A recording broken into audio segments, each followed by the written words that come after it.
iremos falar sobre a dívida com Deus. Todo pecador ele tem uma dívida com Deus. Por que dívida? Nós trazemos o pecado original de Adão e Eva. Não tem nenhum homem que não traga essa mancha, a não ser Jesus Cristo. Quando esteve encarnado, ele não pôs, veio da Virgem Maria por obra e concepção do Espírito Santo. Não houve intervenção do gênero humano, a não ser Maria como o vaso reservado onde Jesus foi gerado.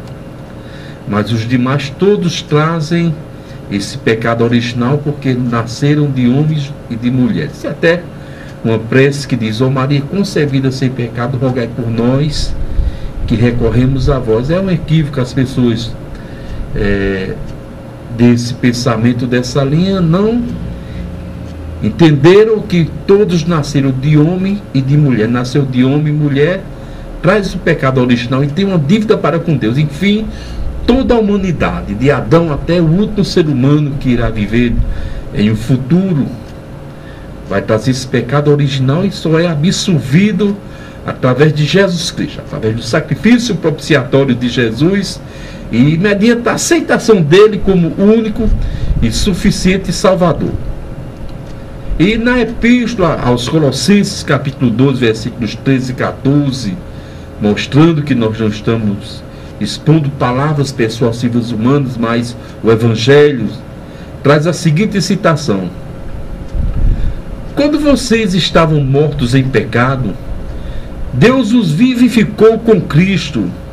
Ele nos perdoou de todas as transgressões e cancelou a escrita dívida que consistia em ordenança que nos era contrária, e ele removeu pregando-a na cruz. O que é que Paulo quis dizer aos crentes que estavam em Colossos e a nós que somos de um tempo diferente, de uma época diferente, mas também que estávamos mortos no pecado e Jesus Cristo nos vivificou, nos deu a vida através da sua morte e ressurreição.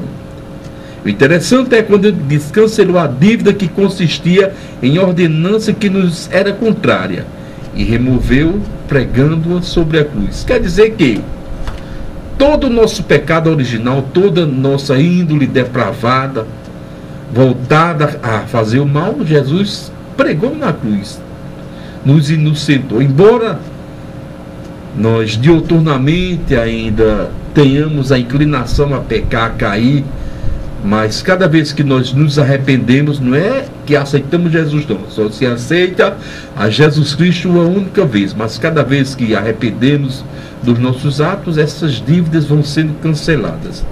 E o interessante, um pouco, um fundo histórico, um fundo de antropologia bíblica, história humana bíblica, é que na época de Paulo, em particular na cidade de Colossos, quando alguém tinha uma dívida, que fosse a compra de um cavalo, de um camelo, de uma propriedade ou dinheiro emprestado, e não pagava aquela dívida, então o credor anotava o que a pessoa estava devendo, colocava apregado na porta da casa.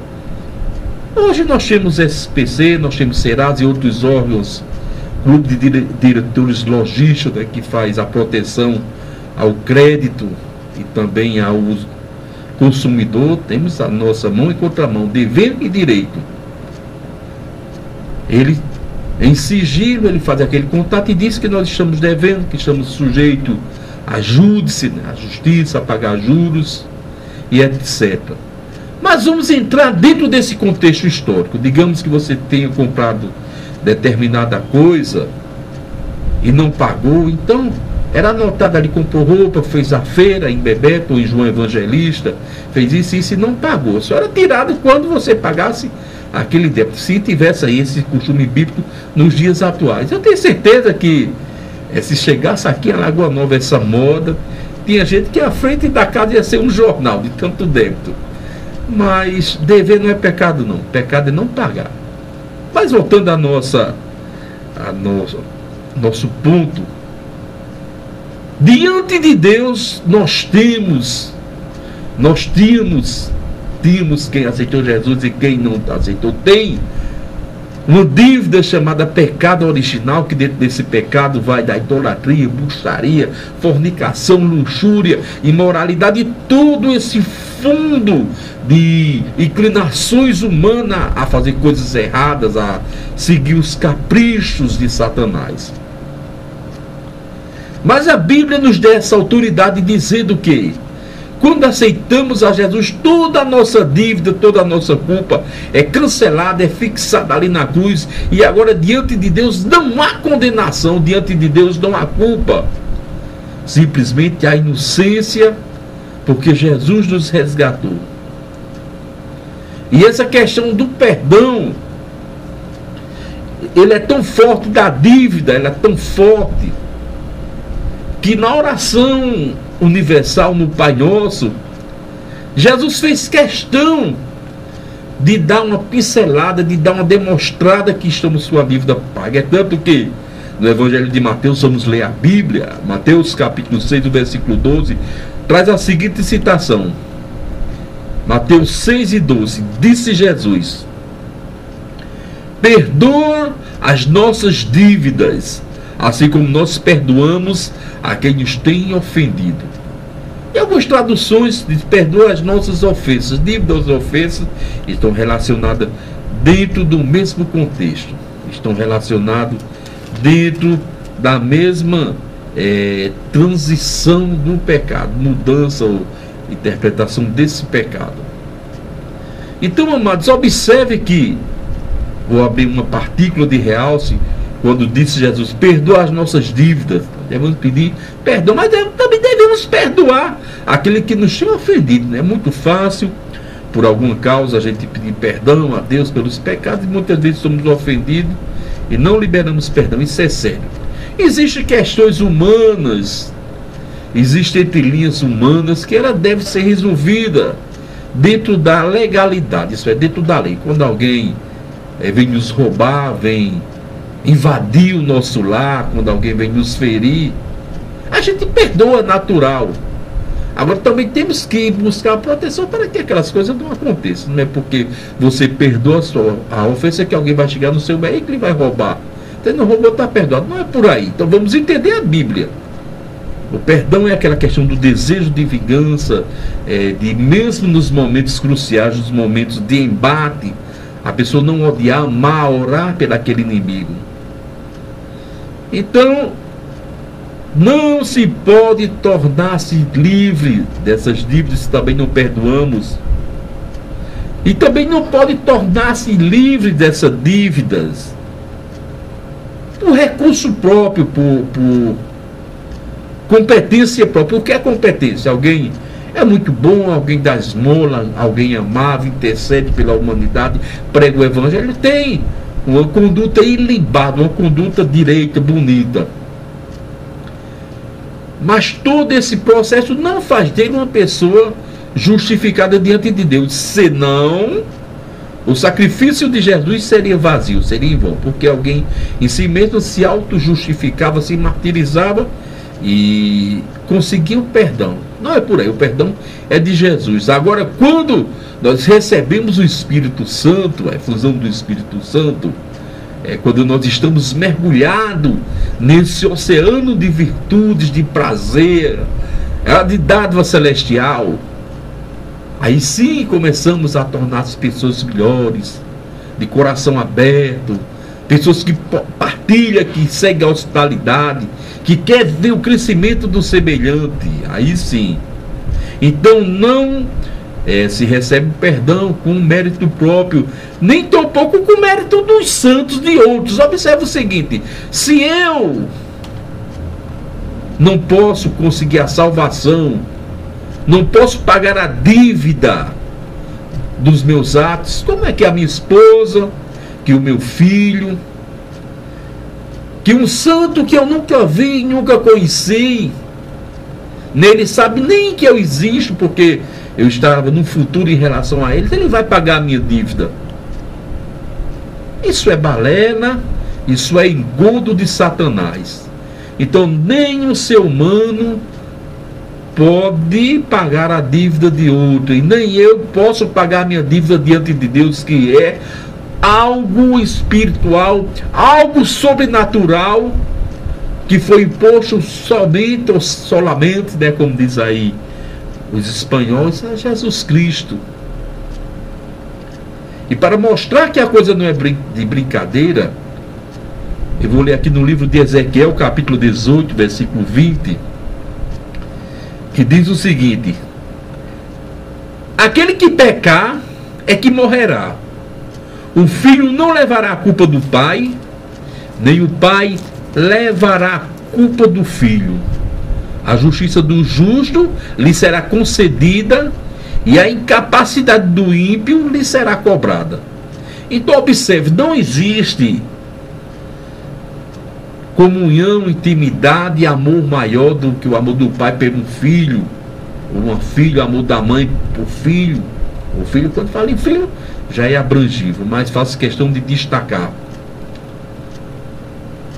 Somos capazes até de dar a vida, somos capazes de fazer qualquer negócio para tirar o filho de uma dificuldade. É tanto que muitas vezes o elemento é ruim. Temos muitas famílias que sofrem esse rechaço. O elemento não serve para nada, é drogado, é bandido. E quando cai nas malhas da justiça, quando cai no sistema presidiário, quem mais sofre é o pai e a mãe. E fica, meu filho era bom também, ele tinha virtude. É verdade, por quê? Porque nem um pai, nem uma mãe quer ver o filho sofrer, isso é natural. Isso é peculiar. Mas observe que com todo esse amor, toda essa intimidade, toda essa geração de gene, pai, filho, pai, DNA, no âmbito espiritual nós não podemos fazer nada pelo nosso filho, nem os filhos podem fazer nada pelo papai ou pela mamãe. A Bíblia diz: o pai não levará a culpa do filho, justiça do justo lhe será concedida, e a incapacidade do ímpio lhe será cobrada. Então, observe que a palavra de Deus não leva ninguém iludido, não leva ninguém enganado. Mas Satanás, autor e consumador do pecado, da destruição da alma humana, de todo o sofrimento, de toda a dor que passamos na atualidade, de todas as doenças, ele engana o homem, diz que é bom, diz que é fácil, fala que é produtivo e leva gerações, milhares e milhares de pessoas ao inferno. Observe que isso tem acontecido. Então, Deus não leva ninguém iludido, mas Satanás ilude a humanidade. Temos também aqui em Romanos capítulo 14, o versículo de número 12, a seguinte citação: deste modo, cada um prestará conta de si mesmo a Deus, motivo de louvor, não de tropeço. Então existe essa relação, essa citação da palavra de Deus. Cada um dará conta de si mesmo a Deus, motivo de louvor e não de tropeço. Então aqui tem uma relação aberta, íntima com as virtudes. Então, se a gente fizer coisas boas, se formos virtuosos, iremos também colher as virtudes, coisas fáceis. Ainda que o diabo, ainda que o inimigo tente levantar causas, tente levantar dificuldade, não consegue. Pode até começar, mas não termina o seu intento. E quando nós começamos a plantar uma semente daninha, algo mal, algo que prejudica a nós mesmos, nosso corpo, como as drogas, como a prostituição, como a idolatria, como a feitiçaria, como o espiritismo, como o ocultismo, nós vamos colher uma semente ruim. E diante de Deus daremos conta das nossas obras. E só há uma maneira de se auto-justificar em Jesus Cristo. É tanto que na primeira Epístola de João, capítulo 12, versículo 1, a Bíblia é bem clara, é bem explícita quando diz: filhinhos, não pequeis, Mas se pecar, tendes um fiel advogado para com Deus, Jesus Cristo, o justo. Então observe a base de sustentação, o limiar que mantém toda a vida no universo, que mantém especialmente as questões genéticas humanas, é Jesus Cristo. Que o homem queira ou não, que os religiosos queiram ou não, que os religiosos coloquem elementos de sincretismo. O que é sincretizar? É pegar algo que não é Deus e querer transformar em Deus, algo que não salva e querer transformar em elemento de salvação. Querer pegar um pedaço de madeira e dizer que é a madeira de Jesus Cristo, que aquela madeira tem poder de salvar, tem poder de curar. É querer pegar um santo e sudar um pano que se acha que é santo, pano que só se viu de sofrimento, de dor, e dizer que foi o pano que enxugou a face de Jesus Cristo, que esse pano é santo. De forma alguma, o pano é um elemento natural, se é que existe. É um elemento ali de linho, é um pano. Agora Jesus Cristo e as gotas de sangue que caíram na terra para justificar os pecadores, aí é santo. Aí é justificável. Mas infelizmente o homem tem procurado muitos subterfúgios, tem procurado muitas maneiras, muitas formas de buscar coisas que não é Deus. Eu vou usar um exemplo bem simples, que enquanto o homem procura refúgio no lugar errado. Vou usar agora um exemplo humano, um exemplo comercial. Quando alguém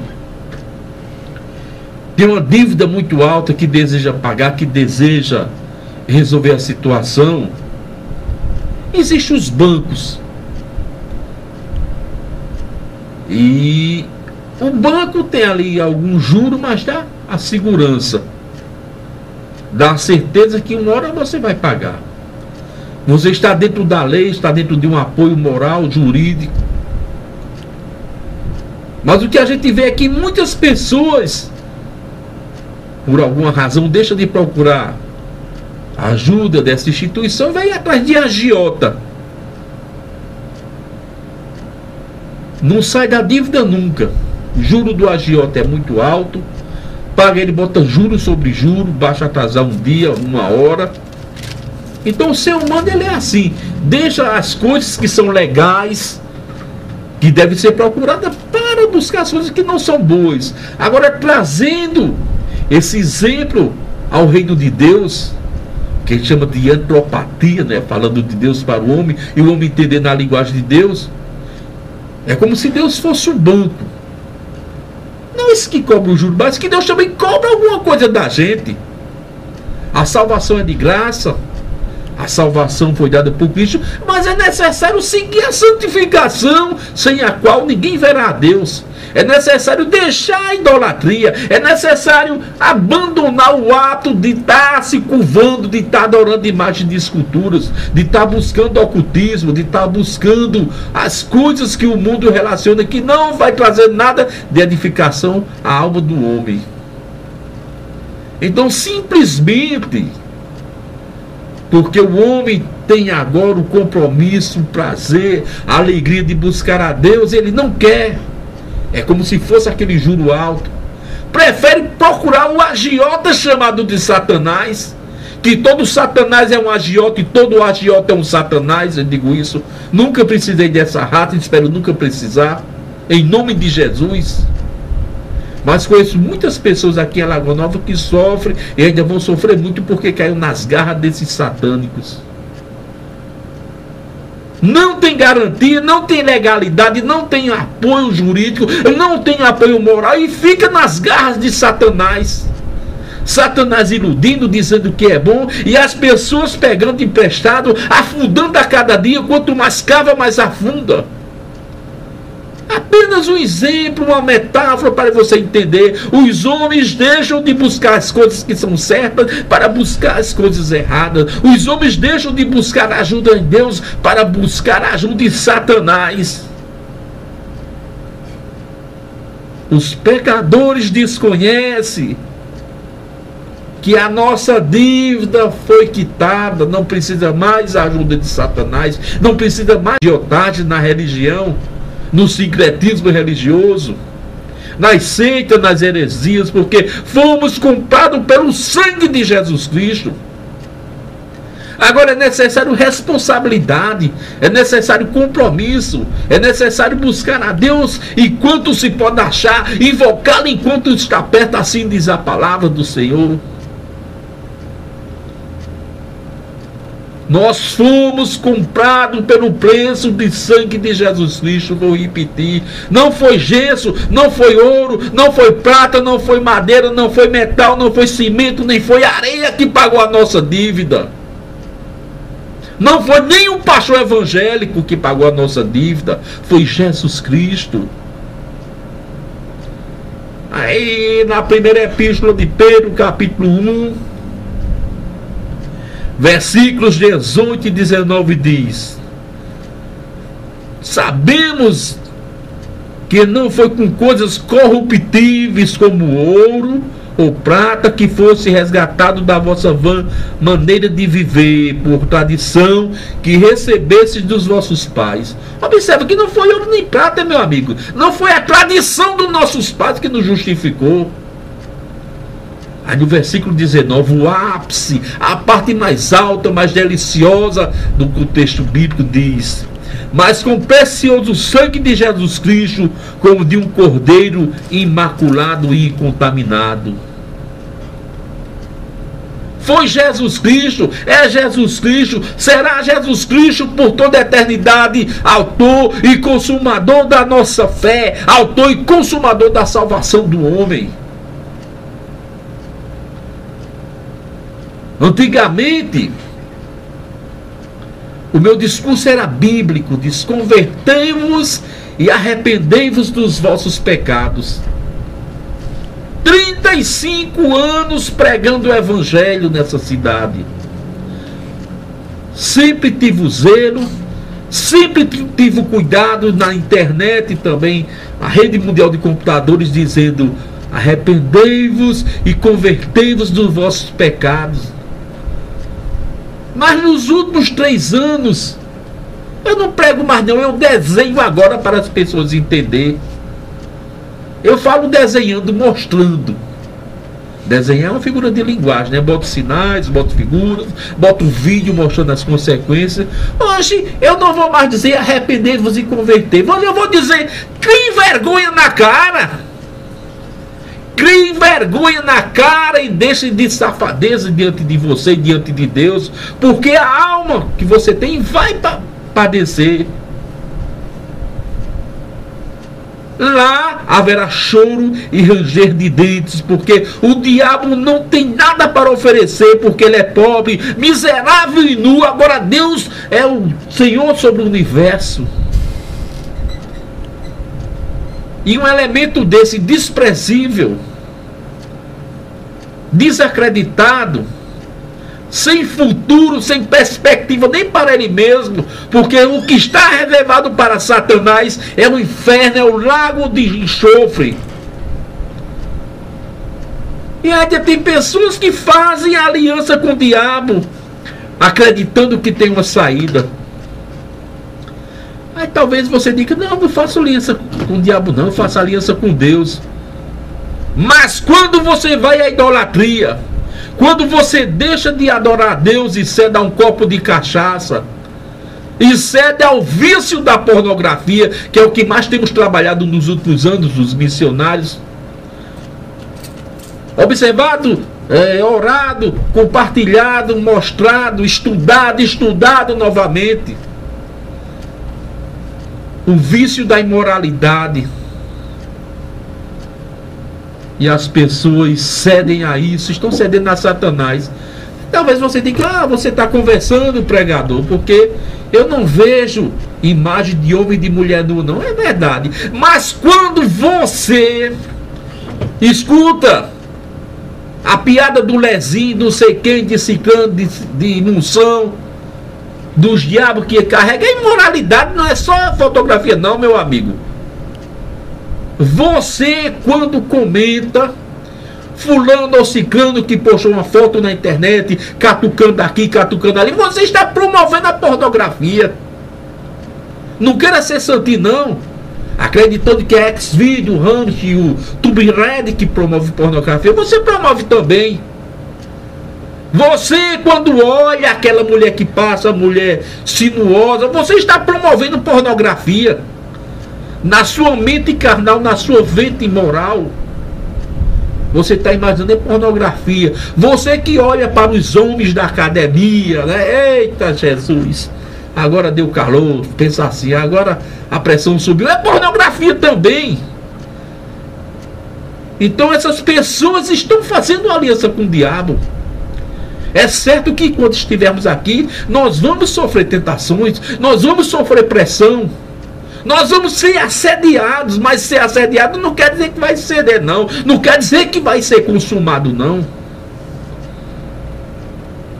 Aí eu digo, um liso pedindo dinheiro a outro liso. Quem é liso? Você, liso espiritualmente, pedindo dinheiro a Satanás, que não tem nem para ele mesmo, nem a salvação para ele tem. Aí se curva na imagem, falei a semana passada, se curva diante de todo tipo de coisa, mas não dobra o joelho diante de Deus. Preste atenção às tuas orações. Eu digo com autoridade porque eu já passei por esse crivo. Dificilmente ou impossivelmente uma pessoa que não é evangélica, uma pessoa que é cristã de outras fé, ele vai dobrar o joelho e vai pedir: Pai, Jesus, Deus. Ele começa, mas daqui a pouco dá uma cavadinha aqui de lado, um escorregadinho, bota outro elemento no meio. É a mesma coisa de um camarada chegar para a esposa e dizer: ah, minha esposa, eu lhe amo. A esposa: ah, minha esposa, eu lhe amo, mas também eu acho fulana tão bonita. Se eu pudesse, era minha esposa. Chega, fala fino. Isso é prostituição espiritual. Você curvar-se a Deus, você ter uma dívida diante de Deus e pedir a Deus e agora buscar fora do contexto de Deus, buscar ajuda onde não existe, buscar subterfúgio onde não há. Bota Deus e bota outra pessoa no meio. Viva Deus e viva fulano, viva Deus e viva fulano. Isso é conversa para boi dormir. Estão lhe enganando, estão tomando a tua alma, estão te sufocando, estão te levando ao inferno e você ainda não despertou. Então não digo mais converter, digo cria vergonha. Jesus já pagou tua dívida. E por fim, para aprendermos que a nossa dívida do pecado foi paga por Jesus Cristo, vamos ao Evangelho de João, capítulo 19, versículo 30, que diz: quando Jesus tomou o vinagre, disse: está consumado. Inclinou a sua cabeça e entregou seu espírito. Sabe quando foi essa passagem?